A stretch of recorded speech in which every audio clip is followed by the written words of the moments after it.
Hello बच्चों, स्वागत है आपका मोशन के नीट चैनल पे। बच्चों, आज हम बात करने वाले हैं एएफएमसी के बारे में। भाई, एएफएमसी का नाम बहुत सुना होगा। कई बच्चों का सपना होता है, ड्रीम होता है कि हमें एएफएमसी जाना है।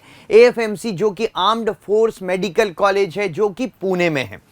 तो बच्चों, इनमें किन बच्चों को जाना चाहिए, बेसिकली मैं आपको ये बता दूं। अगर इसमें आप जाना चाहते हैं तो उन्हीं बच्चों को इसमें जाना चाहिए जिनमें कि देशभक्ति का जज्बा हो, जो देश के लिए कुछ करना चाहते हो। क्योंकि है तो ये मेडिकल कॉलेज, लेकिन यहाँ पर पूरा डिसिप्लिन जो है, पूरी तैयारी जो है, पूरी प्रिपरेशन जो होगी आपकी लास्ट तक, वो आर्म्ड फोर्स के जैसी ही होने वाली है, एक आर्मी पर्सन के जैसी ही होने वाली है। तो अगर आप उस डिसिप्लिन को झेल सकते हैं और अगर आप में इतना जुनून है, जज्बा है कि हम देश के लिए जो है सेवा करना चाहते हैं, देश की, और देश के लिए जीना चाहते हैं, और देश के लिए हम डॉक्टर बन रहे हैं, तो आपको एएफएमसी में जरूर जाना चाहिए। लेकिन बच्चों, एएफएमसी में जाना इतना आसान भी नहीं है। आज हम उसी के बारे में बात करेंगे कि क्या क्या क्राइटेरिया होना चाहिए जिससे कि आप एएफएमसी में जा सकते हैं। उस क्राइटेरिया की बात करेंगे हम कि एएफएमसी में जाने के लिए क्या क्राइटेरिया होना चाहिए। तो चलिए बच्चों, यहां पर देखते हैं।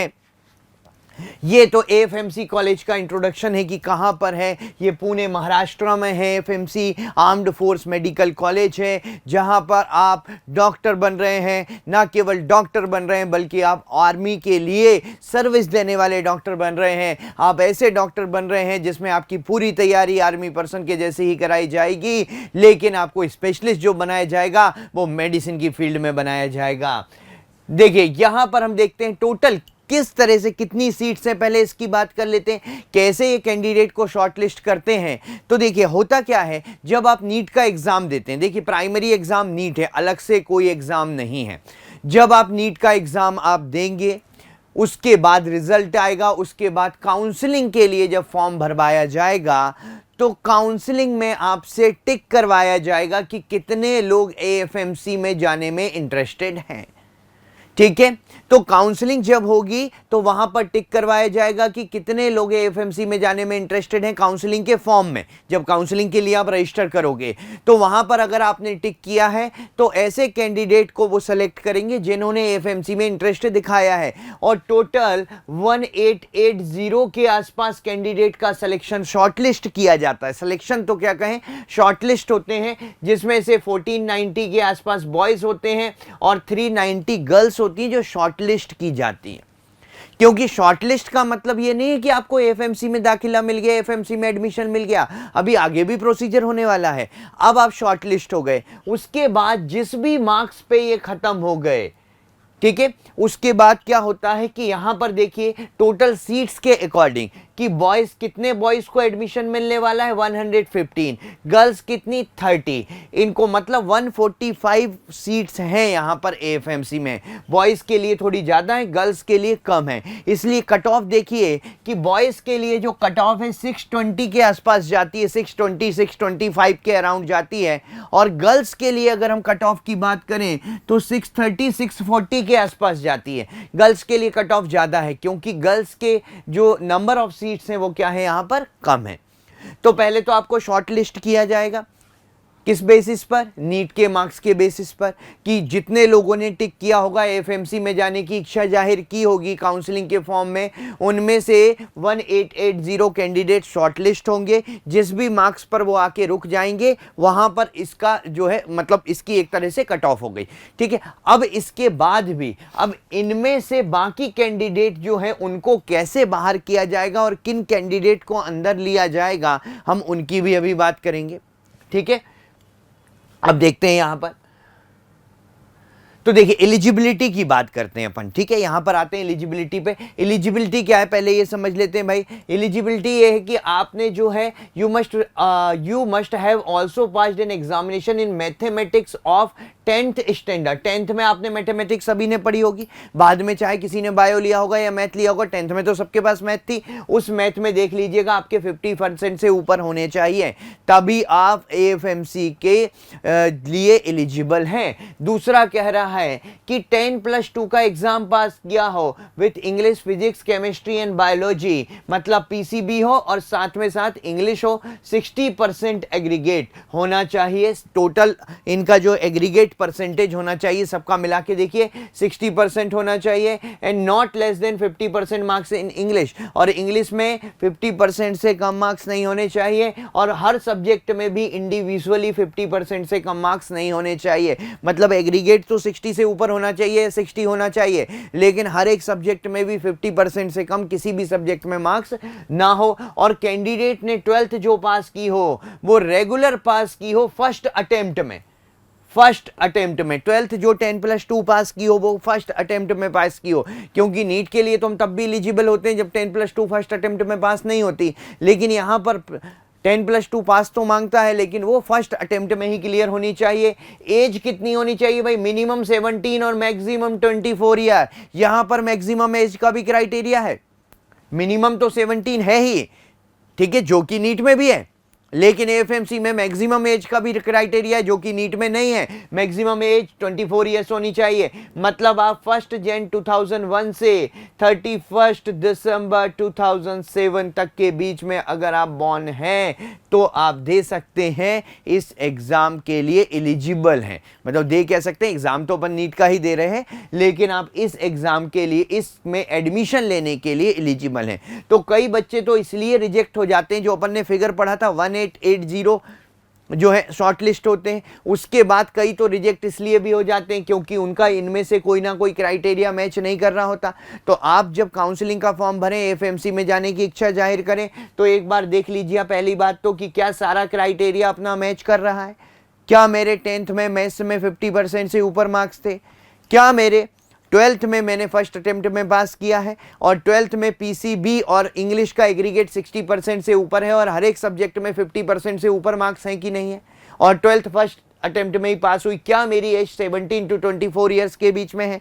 17 से कम नहीं होनी चाहिए। 31 दिसंबर की बात कर रहे हैं, 31 दिसंबर 2024, अगर 24 में एग्जाम दे रहे हैं तो 2024 का 31 दिसंबर जब आएगा उससे पहले आपकी एज 17 हो जानी चाहिए, और तब तक आपकी एज 24 से ज्यादा भी नहीं होनी चाहिए। तो क्या आप इस कैटेगरी में बिलोंग करते हैं तो आप इसके लिए एलिजिबल हैं, ठीक है। इसके अलावा नीट तो चलो ठीक है, नीट दिया हमने, एलिजिबिलिटी क्राइटेरिया पूरा किया, उसके बाद क्या होता है, उन कैंडिडेट को बुलाया जाता है जो कैंडिडेट सारा क्राइटेरिया फुलफिल कर रहे हैं और शॉर्टलिस्ट हुए, उन कैंडिडेट को बुलाया जाता है और एक एग्जाम लिया जाता है TOELR के नाम से, test of English language comprehension and logic reasoning.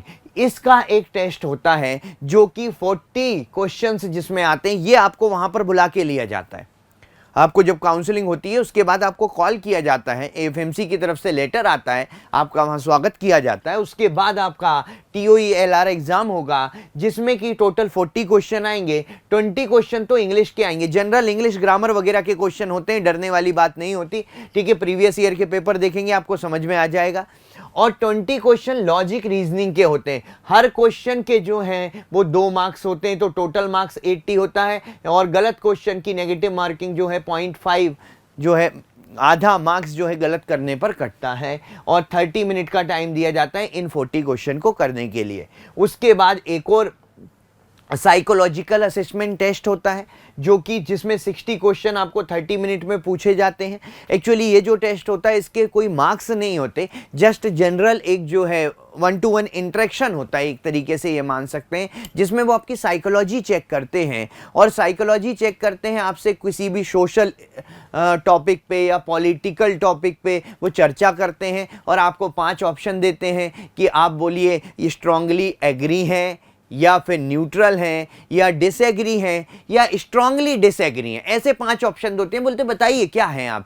कोई भी सोशल टॉपिक पे चर्चा करेंगे, पॉलिटिकल टॉपिक पे चर्चा करेंगे, आसपास की चीज़ों पर चर्चा करेंगे, क्या होना चाहिए समाज में, और उसके लिए 5 ऑप्शन आपको देंगे कि स्ट्रांगली एग्री, या फिर सिंपल एग्री, या फिर न्यूट्रल, या डिसएग्री, या स्ट्रांगली डिसएग्री। उससे आपकी वो साइकोलॉजी चेक करते हैं, इसमें मार्क्स वगैरह का कोई खेल नहीं है, ठीक है। उनको साइकोलॉजी ओके लगती है तो डन है, कोई दिक्कत नहीं है। इंटरव्यू होता है फाइनली, इंटरव्यू में वो आपसे सब्जेक्ट के कुछ क्वेश्चन पूछ सकते हैं कि भाई आपको कौन सा सब्जेक्ट अच्छा लगता है, आप उस कौन सा टॉपिक अच्छा लगता है, उससे रिलेटेड कोई पैनल बैठा होता है, पूरा इंटरव्यू पैनल, वो आपसे क्वेश्चन पूछ सकता है, आपकी सिटी से रिलेटेड पूछ सकते हैं, जनरल नॉलेज से रिलेटेड पूछ सकते हैं, हमारी कंट्री से रिलेटेड पूछ सकते हैं, या ये पूछते हैं कि आपको एएफएमसी ज्वाइन क्यों करना है, आप आर्म्ड फोर्स मेडिकल कॉलेज में क्यों आना चाह रहे हैं। आप दूसरे मेडिकल कॉलेज में भी जाके अपनी आराम से ज़िंदगी बिता सकते हैं, लेकिन फिर आप आर्मी के कॉलेज में क्यों आना चाह रहे हैं। तो बेसिकली आपको इसको कॉन्फिडेंटली जवाब देना होता है।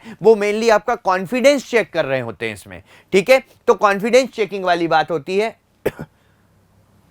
और फिर इसके बाद मेडिकल होता है, मेडिकल टेस्ट होता है। अब मेडिकल में क्या, आपकी पूरी बॉडी चेकअप होता है। अब बॉडी चेकअप में क्या क्या है आप वो देख लीजिए एक बार, जिससे कि आपको ये दिमाग में रहे कि इनमें से कोई भी डिसीज़ है तो आप वहाँ पर जो है रिजेक्ट हो सकते हैं, तो वहाँ पर जाने की ज़रूरत आपको नहीं है। एएफएमसी काउंसलिंग के टाइम पर टिक करने की ज़रूरत नहीं है। कि देख लीजिए क्या क्या कंडीशन नहीं होनी चाहिए। They should be free from serious deformity and maldevelopments. There should be no scoliosis, spina bifida and other skeletal deformities apparent on clinical examination. मतलब बात ये है कि ये कुछ नहीं होना चाहिए। यहाँ पर जो है impediment of speech नहीं होना चाहिए, साइन ऑफ फंक्शनल और organic disease of heart and blood vessel, इससे रिलेटेड डिसीज नहीं होनी चाहिए, सिम्टम्स नहीं होना चाहिए। इसमें no evidence of active pulmonary TB, active pulmonary TB by tuberculosis जो है वो एक्टिव स्टेज में नहीं होनी चाहिए, ठीक है। इसके लिए जो है वो एक्सरे, चेस्ट का एक्सरे भी करते हैं वो उस पर, इसको चेक करने के लिए। There should be no evidence of disease of digestive system including any abnormality of the liver and spleen. तो डाइजेस्टिव सिस्टम से रिलेटेड कोई मेजर डिसऑर्डर नहीं होनी चाहिए, लिवर स्प्लीन की कोई डिसऑर्डर नहीं होनी चाहिए। अल्ट्रासाउंड यूएसजी किया जाता है, वहां पर अल्ट्रासाउंड परफॉर्म किया जाता है चेक करने के लिए। There should be no inguinal hernia, भाई इंग्विनल हर्निया नहीं होना चाहिए, और टेंडेंसी देयर टू, ठीक है। हाइड्रोसील नहीं होना चाहिए, तो हर्निया नहीं होना चाहिए, उसकी टेंडेंसी नहीं होनी चाहिए। हाइड्रोसील नहीं होनी चाहिए, ठीक है। वेरिकोसील नहीं होनी चाहिए, और एनी अदर डिसीज और defect of genital organ, genital organ की कोई दूसरी तरह की डिसीज और डिफेक्ट नहीं होना चाहिए। अगर किसी कैंडिडेट का हर्निया का ऑपरेशन हुआ है तो वो मेडिकली फिट कब माना जाएगा, उसको भी दिया है। मान लो अभी प्रेजेंट तो हर्निया होना ही नहीं चाहिए, आप कह रहे हो कि हर्निया पहले था, ऑपरेट हो गया, ठीक है। अब उसमें भी क्या कंडीशन है कि मोर देन 12 वीक्स है elapsed since ऑपरेशन के बाद 12 वीक्स निकल चुके हो, and documentary proof to this effect is to be provided by candidate. Documentary proof लगेगा कि भाई 12 वीक्स ऑलरेडी पास हो चुके हैं, हर्निया पहले था अब नहीं है। General tone of abdominal musculature good, abdominal musculature की जनरल टोन गुड है, मतलब एब्डोमिन के जो स्ट्रक्चर है वो वेल एंड गुड है। There have been no recurrence of hernia और एनी अदर कॉम्प्लिकेशंस, भाई कोई दूसरा कॉम्प्लिकेशन ना हो, रिकरेंस ऑफ हर्निया के कोई चांसेस ना हो कि फिर से हो सकता है। Gynaecological and ultrasound examination will be carried out for all female candidate. Female candidate अगर होंगी तो उनका गायनेकोलॉजिकल और अल्ट्रासाउंड एग्जामिनेशन भी कराया जाता है। फिर देयर इज नो फिस्ट्यूला और एविडेंस ऑफ पाइल्स, पाइल्स का कोई एविडेंस नहीं होना चाहिए, फिस्ट्यूला नहीं होना चाहिए। किडनी से इंक्लूडिंग ग्लाइकोसूरिया, एल्बुमिन्यूरिया, ये ऐसी किडनी की कोई डिसऑर्डर नहीं होनी चाहिए। There is no disease of skin, skin की कोई मेजर डिसऑर्डर नहीं होना चाहिए, ठीक है। यहाँ पर जो है congenital STD, sexually transmitted disease और एचआईवी इन्फेक्शन नहीं होना चाहिए। एपिलेप्सी की कोई हिस्ट्री नहीं होनी चाहिए। Other mental and psychiatric disorder, तो मेंटल और साइकेट्रिक डिसऑर्डर या एपिलेप्सी जिसको मिर्गी के दौरे कहते हैं, वो ऐसी कोई हिस्ट्री नहीं होनी चाहिए पर्सन की। देयर इज नो स्क्विंट और any other morbid condition of the I and eyelids, ठीक है। आई और आईलिड्स जो होनी चाहिए वो नॉर्मल होनी चाहिए। No active trachoma and its complications, trachoma नहीं होना चाहिए, उसके complication. No enlarge glands, lymph nodes वगैरह एनलार्ज नहीं होने चाहिए नेक में and other part of the body, तो लिम्फ नोड जो होते हैं वो एनलार्ज नहीं होने चाहिए, नॉर्मल होने चाहिए। तो ये सारे जो है क्राइटेरिया है डिसीज से लेकर, ठीक है। तो अगर आपको इसमें से कोई भी डिसीज लग रही है तो आप से रिक्वेस्ट है कि फिर इसके लिए अप्लाई ना करें, अदरवाइज वहाँ जाने के बाद आपको वहाँ रिजेक्ट कर दिया जाएगा, शॉर्टलिस्ट कर लिया जाएगा, मेडिकल में आप अनफिट डिक्लेयर हो जाएंगे, वहाँ से आना पड़ेगा, कोई मतलब नहीं है उसका, ठीक है। अब हाइट और वेट मेजरमेंट भी है, तो मेनली तो हाइट अपन देखते हैं कि हाइट जो है मेल कैंडिडेट की हाइट 157 होनी चाहिए। मेल कैंडिडेट की बात करें अगर हम 157 सेंटीमीटर हाइट होनी चाहिए। हाँ, कोई कैंडिडेट अगर हिल और नॉर्थ ईस्टर्न स्टेट का है तो उसकी 152 तक भी कंसीडर कर लेते हैं। And allowance of growth of 2 centimetre will be made for candidates, 2 centimetre will be made for will be made for candidates below 18 year. अगर आपकी एज उस समय 18 ईयर से कम है तो 2 सेंटीमीटर का रिलैक्सेशन देते हैं, वो मानते हैं कि अभी 2 सेंटीमीटर और बढ़ लेगा भाई, ठीक है। तो यहाँ पर एज का जो हम कह रहे हैं हाइट का, तो 157, ठीक है। हिली एरिया नॉर्थ ईस्टर्न 152 और 18 ईयर से कम है तो 2 सेंटीमीटर का रिलैक्सेशन मिलेगा। फीमेल कैडेट्स के लिए 152 नॉर्मल हाइट है, again 152 female candidate from hill and northern eastern state will be accepted within a maximum height of 147। अगर वो फीमेल अगर हिली एरिया और नॉर्थ ईस्टर्न स्टेट से आते हैं तो उनका 147 तक भी कंसीडर कर लेते हैं। और यहाँ पर भी 2 सेंटीमीटर का आपको रिलैक्सेशन दिया जाता है, अलाउंस दिया जाता है अगर आप 18 ईयर से कम है तो भाई अपनी हाइट भी एक बार चेक कर लेना, ठीक है, कि हाइट हमारी बढ़िया है कि नहीं। उसके अलावा minimum 14 dental points are essential and candidate should be free from severe pyorrhoea and advance caries, ठीक है। डेंटल कैरीज जो होती हैं वो नहीं होनी चाहिए, सीवियर टाइप की थोड़ी बहुत तो होती हैं, ठीक है। There should be no ear discharge and no perforation of the ear drum and nasal septum. Ear discharge नहीं होना चाहिए भाई, कान के अंदर कोई इन्फेक्शन नहीं होना चाहिए, ठीक है, उसको क्लीन करवा के जाएं। परफोरेशन कोई छेद अलग से नहीं होना चाहिए नेजल सेप्टम में या ईयर ड्रम में। There should also be no hard wax in ear canal. Ear canal में कोई हार्ड वैक्स डिपॉजिट नहीं होनी चाहिए, इसलिए मैंने कहा ईयर को क्लीन करा के जाएं, ठीक है। विजुअल स्टैंडर्ड्स, अब विजुअल स्टैंडर्ड्स क्या है, विजन क्या होना चाहिए, तो visual standard will be as follows. आप यहाँ पे ये पढ़ लीजिए, आप अगर डॉक्टर से कंसल्ट करेंगे तो वो सारी चीज़ें बता देगा कि अनकरेक्टेड VA जो है 6/36 एंड 636 BCVA 6/6 एंड 6/6 ये होना चाहिए, ठीक है। मायोपिया लेस देन और इक्वल टू -3.50, ठीक है, डी स्पेरिकल। उसके बाद इंक्लूडिंग मैक्सिमम एस्टिग्मेटिज्म, ठीक है, लेस देन और इक्वल कितना है -2.0 डी सिलेंड्रिकल। हाइपरमेट्रोपिया की बात करें तो लेस देन और equal to +3.50 D spherical, including maximum astigmatism less than और इक्वल टू ±2.0 डी सिलेंड्रिकल। तो ये सारी कंडीशन आप एक बार देख लीजिएगा ध्यान से, ठीक है, नोट कर लीजिएगा और फिर चेक कर लीजिएगा कि क्या सारी कंडीशन आप फुलफिल कर रहे हैं। क्योंकि मैक्सिमम लोग जो हैं, देखिए जो मैंने आपको एग्जाम बताया जो कि इंग्लिश लैंग्वेज का होता है या आपके साइकोलॉजिकल टेस्ट होता है या इंटरव्यू होता है, इसमें बहुत ज़्यादा लोगों को अलग नहीं किया जाता। लेकिन मेडिकल जो टेस्ट होता है उसमें बहुत सारे लोग ऐसे होते हैं जो कहीं ना कहीं पर अनफिट जो है पाए जाते हैं और उनको वहाँ से हटा दिया जाता है। तो हम पहले से ही तैयारी करके जाएं कि मेडिकली हम अपने आप को खुद चेक कर लें कि भाई हम सही हैं या नहीं हैं। अगर हम पूरी कंडीशन को फुलफिल करते हैं तभी हम वहाँ तक जाएं, क्योंकि उनके जब आपकी काउंसलिंग होगी तो वहाँ पर आपको फिजिकली प्रेजेंट होना पड़ेगा इन सब एग्ज़ाम के लिए, जो इंग्लिश लैंग्वेज का मैंने बताया, लॉजिक रीजनिंग का बताया, या फिर साइकोलॉजिकल असेसमेंट टेस्ट बताया, या फिर इंटरव्यू बताया, उसके बाद या फिर मेडिकल टेस्ट है, तो आपको वहां पे फिजिकली प्रेजेंट होना पड़ेगा।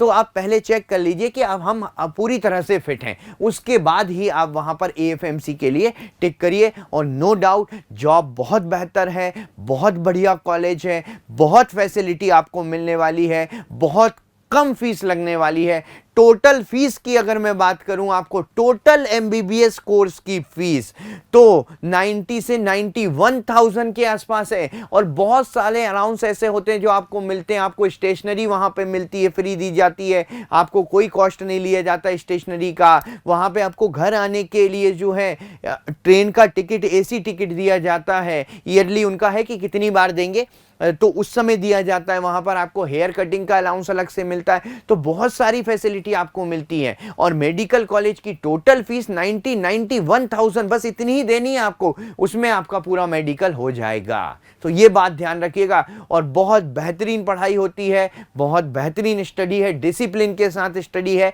तो इस बात को दिमाग में रखिएगा। उसके बाद हेयरिंग स्टैंडर्ड्स की भी बात करते हैं कि हेयरिंग स्टैंडर्ड्स क्या होने चाहिए। तो hearing acuity will be assessed for CV by speech test if required, audiometric record will also be taken. तो यहाँ पे स्पीच टेस्ट किया जाता है, कई बार मशीन की हेल्प से ऑडियोमेट्रिक रिकॉर्ड्स जो होते हैं वो भी लिए जाते हैं। The candidate should be able to hear a forced whisper. Forced whisper जो होती है वो सुनने में आए with each ear separately, standing with his her back to the examiner at a distance of 610 centimeter 610 centimeter in a reasonably quiet room। तो ये आप वैसे भी अपने आप को चेक करके देख सकते हैं कि क्या हमारी हेयरिंग कैपेबिलिटी 610 सेंटीमीटर पे अगर कोई फोर्स्ड विस्पर कर रहा है, ठीक है, तो आपको क्या वो चीज़ सुनाई आ रही है या नहीं आ रही है। ईच ईयर सेपरेटली, दोनों कान से सुनाई आनी चाहिए, तो वो चेक करते हैं यहाँ पर, ठीक है। इसके बाद क्या क्या डॉक्यूमेंट चाहिए आपको, तो क्या डॉक्यूमेंट चाहिए, तो डॉक्यूमेंट में देखिए ये सारे डॉक्यूमेंट की लिस्ट है जो नॉर्मल डॉक्यूमेंट है जो आपके नीट के लिए लगे होंगे, नीट के एग्ज़ाम फॉर्म भरने के लिए, या आप आगे काउंसलिंग में जाएंगे जब, तो उस समय जो डॉक्यूमेंट लगेंगे वही सारे डॉक्यूमेंट जो है वो यहाँ पर एएफएमसी के लिए भी लगने वाले हैं। कुछ अलग से ऐसा स्पेशल डॉक्यूमेंट नहीं है। इसके बाद देखिए यहाँ पर बॉन्ड इन्फॉर्मेशन, एक और ज़रूरी बात, बॉन्ड इन्फॉर्मेशन मैं आपको क्यों बता रहा हूँ, क्योंकि यहाँ पर देखिए सर्विस बॉन्ड होता है कि आपके ऊपर ये इतना खर्चा कर रहे हैं, आपको 91,000 में पूरे साल पढ़ा, मतलब पूरा एमबीबीएस कंप्लीट करवा रहे हैं, और साथ ही साथ आपको स्टेशनरी का अलाउंस अलग दे रहे हैं, आपको घर जाने की टिकट अलग से प्रोवाइड कर रही है, उसका अलाउंस दे रहे हैं, आपको हेयर कटिंग का अलाउंस दे रहे हैं। तो आपको बहुत सारा गवर्नमेंट खर्चा कर रही है आप पे। आप ये मत समझिए कि वो आपको फ्री में, मतलब आपका काम फ्री में चल रहा है, आपको बहुत सारा खर्चा कर रही है गवर्नमेंट, खाने पीने से लेके हर एक चीज़ का। यूनिफॉर्म वगैरह के लिए भी अलाउंस मिलता है वहाँ से, आपका खाना भी वहीं पर होता है मेस में, तो उसके लिए भी आपको सारा कुछ जो है 91,000 में हो जाने वाला है। तो गवर्नमेंट जब खर्चा कर रही है तो आपसे कुछ एक्सपेक्ट करेगी वो, ठीक है। तो एक्सपेक्ट जब करेगी तो आपको कुछ सर्विसेज वहां पर देनी पड़ेगी। वो सर्विसेज के फॉर्म में आपसे एक्सपेक्ट करती है कि आप मेडिकल कंप्लीट करने के बाद 7 ईयर की सर्विस वहां पर देंगे। मेडिकल कंप्लीट करने के बाद कितने साल की सर्विस, 7 ईयर की सर्विस उन्हीं के हॉस्पिटल्स में आप देंगे। आपकी पोस्ट क्या रहेगी, क्या सैलरी मिलेगी, वो वहां पर जो वैकेंसी क्रिएट होगी उस समय, और आपका जो परफॉर्मेंस रहेगा वो उस पर डिपेंड करेगा। लेकिन आपको वहां पर जॉब 7 ईयर की अपनी जॉब करनी है, ठीक है।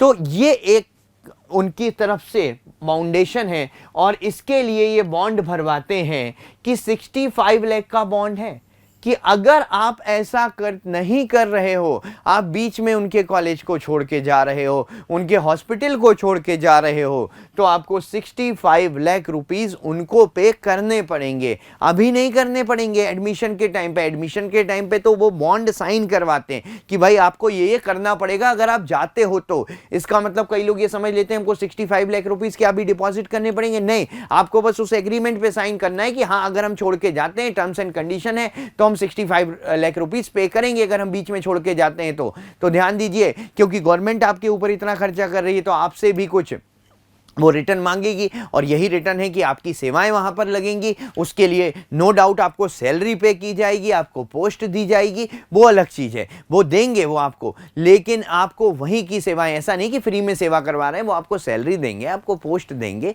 ठीक है, ऐसी कोई बात नहीं है। लेकिन हाँ, अगर आप सोचो कि वहाँ नहीं करना, मुझे तो मेडिकल की जॉब कहीं बाहर करनी है, तो वेल एंड गुड, आप 65 लाख रुपीज़ दीजिए और वहाँ से आप निकल सकते हैं। लेकिन आप, मेरे ख्याल से अगर आपने मन में सोच लिया है कि हमें आर्मी में जाना है, एक डिसिप्लिन के साथ रहना है और वहाँ पर एक आर्मी पर्सन की ज़िंदगी जीनी है और साथ में डॉक्टर की वर्दी भी पहननी है, तो इससे बेहतर ऑप्शन कुछ नहीं हो सकता। बहुत प्राउड का मोमेंट होता है जब आप डॉक्टर भी हैं और आप आर्मी की यूनिफॉर्म पहन के जो है वहाँ पर दिखते हैं और पूरे डिसिप्लिन के साथ रहते हैं, तो बहुत प्राउड का मोमेंट है। तो आप डिसाइड कर लीजिए, अगर आप ये सारी चीज़ें फुलफ़िल कर रहे हैं आप क्राइटेरिया में, ठीक है, नीट के मार्क्स से लेकर, मेन तो नीट का मार्क्स है वो आने चाहिए, उसके बाद जो टेस्ट हैं और मेडिकल एग्जामिनेशन, जो मेडिकल आपका फिजिकल बॉडी टेस्ट होगा वो है, अगर आप फुलफिल कर रहे हैं और आप जाना चाहते हैं, इच्छा रखते हैं, देशभक्ति है आपके अंदर, तो आपको ज़रूर जाना चाहिए। और इसी तरह के और भी इंपॉर्टेंट वीडियो के लिए बच्चों हमसे जुड़े रहिएगा। और अगर आपने चैनल को सब्सक्राइब नहीं किया तो फटाफट सब्सक्राइब कर लो, लाइक कर दो और शेयर कर दो, जिससे दूसरों तक भी ये वीडियो पहुंच सके, उनको भी पता चल सके कि एग्जैक्ट क्या क्राइटेरिया है एएफएमसी में जाने का और एएफएमसी में वाकई में है क्या। ठीक है, तो बच्चों चलिए बहुत जल्दी मिलते हैं एक नए वीडियो के साथ, तो यहाँ पर हमारे साथ बने रहिएगा। आप लोगों का वीडियो देखने के लिए बहुत बहुत धन्यवाद। थैंक यू, शुक्रिया।